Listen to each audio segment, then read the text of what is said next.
Quel est le rôle du secteur de l'hôtellerie et de la restauration par rapport au tourisme de mémoire en Normandie précisément?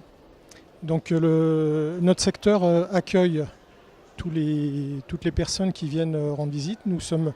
Notre fonction, c'est d'héberger les gens, de les nourrir et de faire en sorte qu'ils passent un bon séjour et qu'ils trouvent tous les éléments et tout ce qui peut les aider justement à profiter des atouts de notre secteur, de notre région. Nous avons une région qui est fortement touristique par ses attraits, la mer, la gastronomie, les sites historiques. Je parle de Guillaume le Conquérant, mais aussi donc, je veux dire les plages du débarquement qui sont un temps très fort.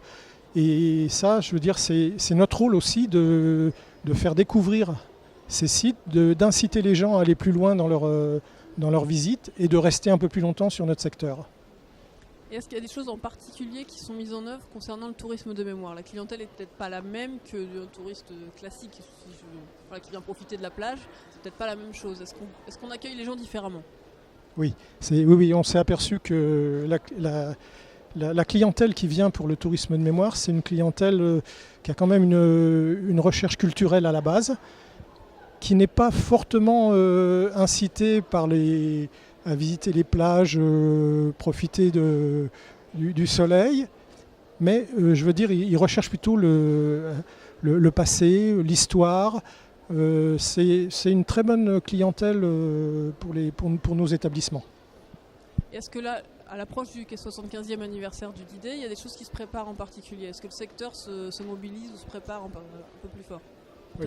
De toute façon, oui, quand arrivent ces grands événements, 40e, 50e, 60e, 70e, 75e, je veux dire, ça mobilise quand même toutes les entreprises. Tout le monde est dans les starting blocks. Le problème, notre souci aujourd'hui, c'est le recrutement. Bien souvent, nos entreprises sont en sous-effectif et c'est un petit peu dommage de restreindre notre activité par le manque de main-d'œuvre. Un manque de main-d'œuvre, qu'il y a quoi? Il n'y a pas assez de gens en Normandie qui ont les compétences?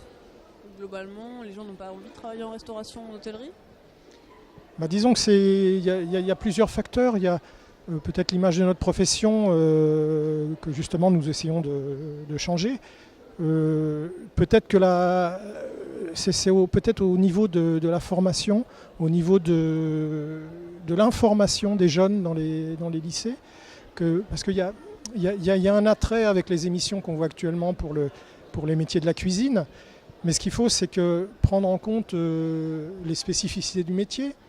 C'est-à-dire, on travaille quand les gens se reposent, mais d'un autre côté, on se repose aussi quand les gens travaillent. Donc, je veux dire, il y a des contreparties. Et puis, il y a eu beaucoup d'efforts de fait dans la profession. Mais ce qu'il faut, c'est bien travailler au niveau de l'orientation, de façon à avoir des jeunes qui rentrent en formation dans notre métier et qui restent, qu'on en ait peut-être moins, mais de façon à ce que ces jeunes restent et fassent des carrières. Surtout qu'il y a des très belles carrières. Il y a des gens qui démarrent en bas de l'échelon et il y a vraiment un ascenseur social. Ils peuvent finir avec des postes de direction et ça, c'est très fréquent. Ou à l'étranger, il y a une demande énorme pour les professionnels français.